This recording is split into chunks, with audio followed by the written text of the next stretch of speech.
Assalamualaikum warahmatullahi wabarakatuh. Kami dari kelompok 8 akan membahas tentang metode penentuan awal bulan Hijriyah Jamaah An-Nazir. Perkenalkan dulu kelompok kami. Yang pertama ada Muhammad Isom Ulumuddin dengan NIM 12102193060, dan yang kedua ada saya sendiri Siti Rohmiasih dengan NIM 12102193071. Yang pertama saya akan membahas tentang sejarah Jamaah An-Nazir. Ajaran Jamaah An-Nazir masuk ke Kabupaten Goa melalui Syekh Muhammad Al-Mahdi Abdullah atau biasa disebut Kiai Samsul Majid, Imam kaum An-Nazir pada tahun 1998. Jamaah ini berbeda dengan jamaah lainnya. Mereka mengenakan jubah dan surban berwarna hitam yang dipadukan dengan ikatan kepala berwarna putih, rambut pirang kekuning-kuningan dengan panjang rambut sebatas bahu. Mengenakan jubah hitam, serta memakai cadar bagi kaum wanitanya. Menurut keterangan dari pihak birokrasi Kelurahan Romang Lompoa di mana Jamaah An-Nazir berada, bahwa awalnya Jamaah An-Nazir berada di daerah Palopo, Sulawesi Selatan. Kemudian pada tahun 1998, mereka mendapat penolakan dari pemerintah Palopo tersebut. Hingga pada tahun 1998, mereka hijrah ke daerah Kelurahan Romang, Lompoa, Bonto Maranu, Goa, Sulawesi Selatan. Jamaah Nazir ini sebenarnya sudah ada sejak lama, yaitu tepatnya ketika Allah menurunkan Kamahar Muzakkar di muka bumi ini. Akan tetapi, masyarakat mulai meyakini adanya ajaran ini sejak tahun 1998-an, dan secara resmi didirikan di Jakarta pada 8 Februari 2003 dengan akte notaris Haryana Wahab Yusuf SH. Dengan alamat pertama di Jalan Bougainville nomor 2-16, Kompleks Nyiur, Melambai, Jakarta Utara. Yayasan ini berbadan hukum mengarah kepada Undang-Undang nomor 16 tahun 2001 dengan AD dan ART sesuai dengan akte notaris nomor 11 tahun 8 Februari 2003. Yang kedua yaitu ajaran An-Nazir. Ajaran An-Nazir tidak beda jauh dari kehidupan sosial mereka. Ketika bulan puasa, para jamaah berbuka puasa dengan patokan alam, yakni ketika tergelincirnya matahari. Mereka tidak mengacu pada jam berapa atau pukul berapa. Meski begitu, mereka juga tak menafikan jam karena sangat membantu. Sehingga mereka kerap melakukan berbuka puasa sesudah sholat maghrib. Untuk pelaksanaan sholat Isya, mereka juga mengikuti kebiasaan Nabi, yakni di 2/3 malam, sekitar pukul 3 WITA, karena memang tidak memberatkan bagi mereka. Selanjutnya, melaksanakan sahur sesuai petunjuk yang ada. Intinya memperlambat sahur dan mempercepat buka puasa sesuai perintah Rasulullah SAW. Pada malam hari Ramadan ini juga ada jamaahnya yang tafakur di alam terbuka. Hal-hal yang ganjil lainnya adalah cara sholat mereka yang tidak bersedekap tentu berpatokan pada mazhab Maliki dan Imam Ja'fari atau Syiah. Bahkan mereka juga punya harapan akan memunculkan Imam Mahdi yang sama dengan aliran Syiah. Kemudian untuk metode penentuan awal bulan Islam bagi Jamaah Nazir, perjalanan bulan dapat dibagi menjadi 2 periode berdasarkan tempat terbitnya bulan. Yang pertama, fase terbitnya bulan dari bujur barat, dan yang kedua, fase terbitnya bulan dari bujur timur.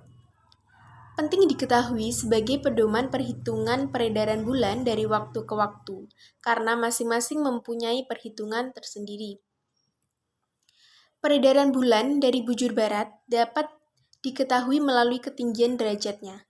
Jamaah An-Nazir menggunakan rumus tersendiri untuk menentukan ketinggian derajatnya bulan dari malam ke-1 hingga malam ke-16. Pada fase ini, perhitungan belum dilakukan. Cukup dilakukan pengamatan ketinggian bulan setiap harinya dari malam ke-1 sampai malam ke-16. Hanya saja pada fase ini sering terkendala oleh cuaca di malam hari apabila terjadi mendung atau cuaca yang tidak bersahabat. Kemudian, perhitungan pada malam ke-17 hingga selesai merupakan fase terbitnya bulan dari timur. Pada fase ini, jamaah An-Nazir memiliki perhitungan yang berbeda dari fase sebelumnya. Perhitungan dilakukan dengan mengamati kapan terbitnya bulan pada malam tersebut. Bila telah diketahui jam terbitnya bulan pada malam tersebut, maka berlakulah rumus baku penambahan 54 menit untuk setiap harinya. Bismillahirrahmanirrahim. Sebelumnya saya ucapkan terima kasih kepada pemateri sebelumnya, yakni teman saya Siti Rohmiasih. Dan untuk selanjutnya di sini saya akan melanjutkan pembahasan dari pemateri sebelumnya, yakni masih mengenai dengan metode penentuan awal bulan Islam Jamaah An-Nazir, yakni sangat jauh berbeda jika dilihat dari waktu ijtima. Menurut metode perhitungan Jamaah An-Nazir, terdapat metode perhitungan empiris pemerintah dalam menentukan awal bulan Jumadil Awal. Terdapat selisih 2 hari lebih cepat jika dilihat dari waktu ijtima yang ditentukan Jamaah An-Nazir dari pemerintah. Padahal pemerintah melakukan perhitungan berdasarkan data-data astronomis yang diperoleh secara aktual dan tentunya dengan metode-metode yang terus dikembangkan sehingga menghasilkan keakuratan yang tinggi. Selain itu, ru'yat dilakukan oleh pemerintah pada saat sore hari menjelang maghrib. Berbeda dengan Jamaah An-Nazir yang melakukan pengamatan hilal tentunya ke arah barat pada saat sore hari. Lain halnya dengan Jamaah An-Nazir yang malah melakukan pengamatan hilal ke arah timur pada malam hari. Fenomena pasang surut air laut diartikan sebagai fenomena pergerakan naik turunnya permukaan air laut secara berkala yang diakibatkan oleh pengaruh dari kombinasi gaya gravitasi dari benda-benda astronomis, terutama matahari dan bulan, serta gaya sentrifugal bumi. Gaya tarik gravitasi menarik air laut ke arah bulan dan matahari sehingga menghasilkan beberapa tinjolan atau bulge. Pasang surut gravitasional di laut, di mana satu bagian terdapat pada permukaan bumi yang terletak paling dekat dengan bulan dan tonjolan yang lain terdapat pada bagian bumi yang terletaknya paling jauh dari bulan. Jamaah An-Nazir meyakini bahwa peristiwa pergantian bulan akan mengakibatkan pasang surut air laut yang tinggi dikarenakan posisi bulan dan matahari terjadi ijtima. Dalam pengamatan pasang surut air laut, perhitungan yang dilakukan Jamaah An-Nazir cukup unik. Penggunaan busur derajat ijtima diyakini mampu memperkirakan kapan proses ijtima berlangsung.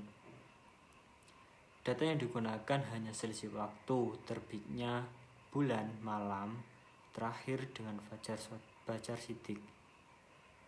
Fajar shidik batasannya apabila fajar shidik sudah muncul maka tidak akan ada bulan, tinggal matahari terbit setelah fajar shidik. Memang benar bahwa pasang surut air laut terjadi akibat pengaruh dari gaya gravitasi air bulan dan matahari. Namun, perlu diketahui juga jenis dan tipe pasang surut air laut di setiap daerah itu juga berbeda-beda. Dan ini yang menjadi luput dari perhatian Jamaah An-Nazir. Tidak serta-merta bahwa apa yang mereka yakini dari Allah harus menafikan ilmu pengetahuan yang mana telah mengalami proses pengkajian dan pengujian yang panjang sehingga dapat diyakini kebenaran secara ilmiah. Baik, saya ucapkan terima kasih. Mungkin itu presentasi dari kelompok kami. Kurang lebihnya mohon maaf. Assalamualaikum warahmatullahi wabarakatuh.